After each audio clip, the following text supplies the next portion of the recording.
A quick warning before we start. This show will contain some profanity.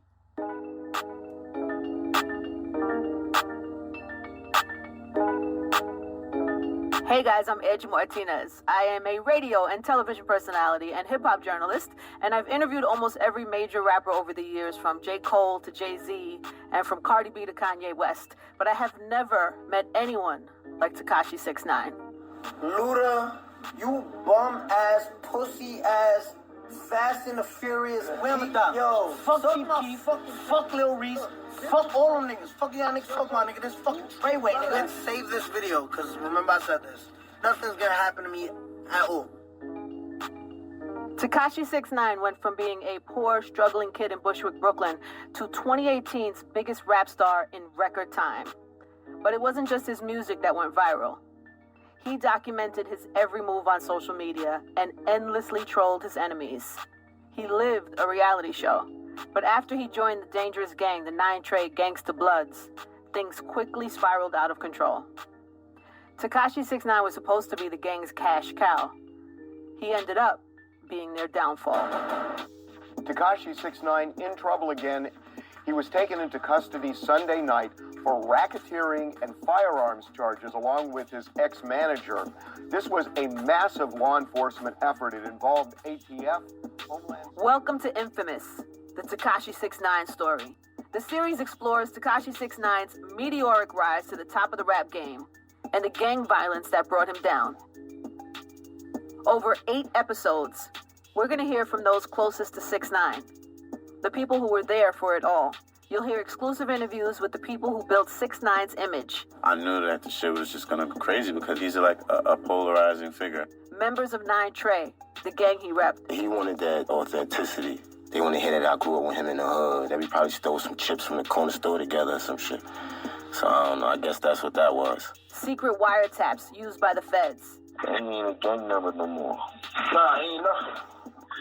He was always a money ploy for the gang members. And we learn how it all began with a kid from Bushwick just trying to make it by any means necessary.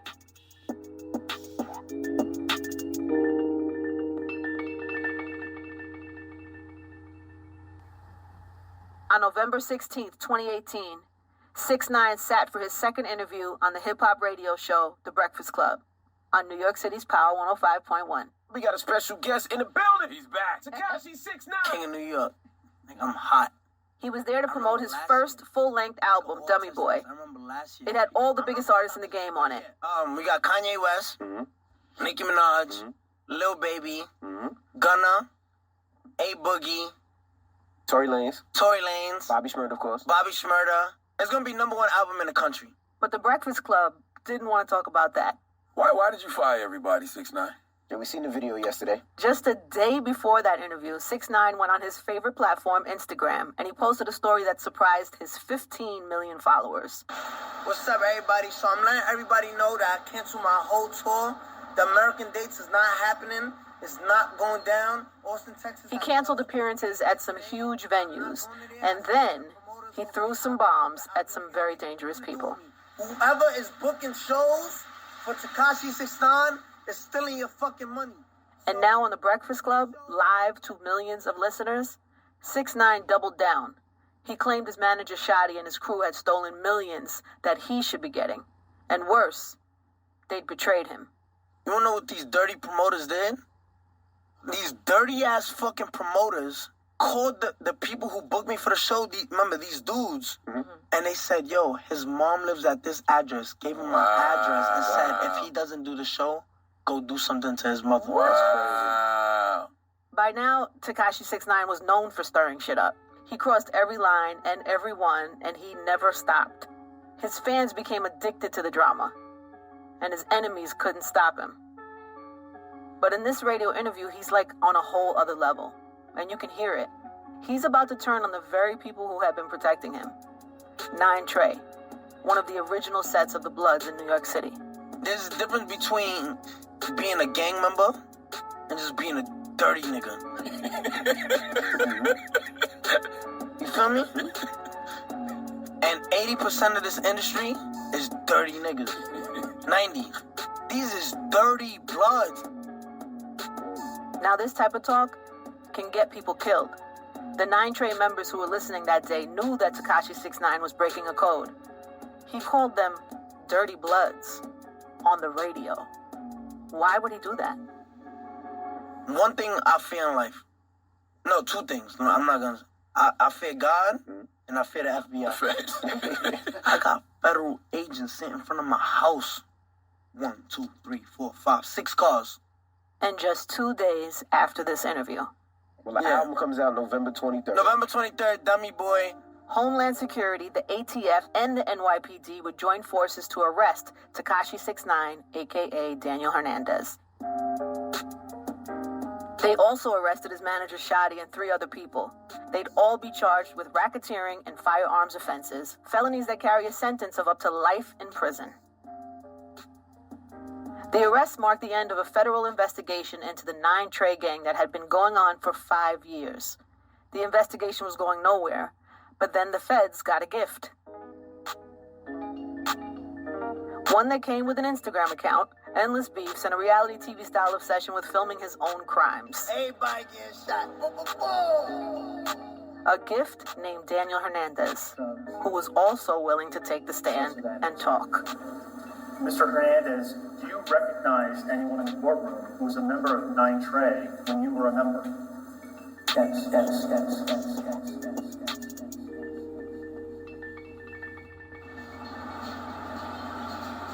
Long before the artist known as Tekashi 6ix9ine appeared in a prison jumpsuit in a federal courtroom, Daniel Hernandez was a scrappy kid from Bushwick, Brooklyn. I feel like when people meet famous people, they can't make that connection that we are you guys. But before all of this, we come from some place, right? This is where I came from before all of this fame. This is Myrtle Avenue, Broadway. Where he came from was Locust Street, and it's a small street that only runs for 1 block in Bushwick. 3-story apartment buildings, no front yards, and an elevated train running on one end of the street. You know, Williamsburg, Bushwick was not what you see now. It was a lot of abandoned homes, burned down buildings. David Percy runs Crazy Monkey Tattoo, which is just steps away from Locust Street. He gave Danny his first 6ix9ine tattoos. And David remembers the neighborhood before the Starbucks and the juice bars. A lot of empty lots, a lot of empty yards. In those empty yards, full of garbage, full of junk, you don't know what you'd find. You know, you could find anything from a rag doll to even a dead body. Danny grew up in a first-floor apartment at 18 Locust Street. It was basically just 2 rooms subdivided by bed sheets. And he lived there with a lot of family members. This was actually my home where me, my mom, my brother, his girlfriend, my girlfriend, my daughter lived. I actually slept on this bed with my mom to a fucking late-ass age. So I had heard a lot of stories about how challenging his life was early on. That his stomach would hurt from being so hungry. And he would wear sneakers that his mom found in the garbage. And I really wanted to get to know the other side of him. So I invited him on my radio show on Power 105.1. Hi. What's up? I really wanted to talk to you and interview you because I feel like, I don't know, I feel like there's a whole other side of you that there has to be that people don't, that you don't get to talk about. Uh-huh. And during that interview, Danny got vulnerable with me, and he told me about one of the most devastating events in his life. My real dad came into my life when I was 2. Got it. Got murdered when I was 13 in 2010. Jesus Christ. The man he called his real dad was actually his stepfather, who he credits with raising him. Wow. So were you there when it happened? Because I know that it was a block away. It was a block away. Yeah, and I was there. I got to see him, and it was just like, yo, your dad is on the floor. Like, it was broad day. Jesus. Like 2 p.m. And you're 13, you said? I was 13. Word. And, like, I type hate myself for that shit, because, like, an hour before that, like, my dad asked me to go to the supermarket with him, and I was like, no, I don't want to go, just go. Never came back. Danny had to take a breath after talking about that. His father was his idol. There were lots of rumors in the neighborhood about why Danny's father had gotten killed. But to this day, no one knows for sure. The murder was never solved. Danny was now without a father, and he told me that it left him shattered. I was just wilding. Like, I I was probably like, I was 13, I weighed like 150 pounds. I dropped to like 90, 80 pounds. Jesus. I was gone. Really? And I was dying. Like, I was really dying. Like, From I was what? losing, Just depression? Depression. I wasn't eating. I didn't shower in like 2 months. Like, I swear, I didn't shower. I didn't shower for 2 months. I would eat Mike and Ike's and drink bottles of water. Jesus, you poor baby. I can't imagine. 13's so young, man. You ain't even like a man yet. You know what I'm saying? You're a kid. You're a little baby. You're 13's young. Yeah, so that's like a small background.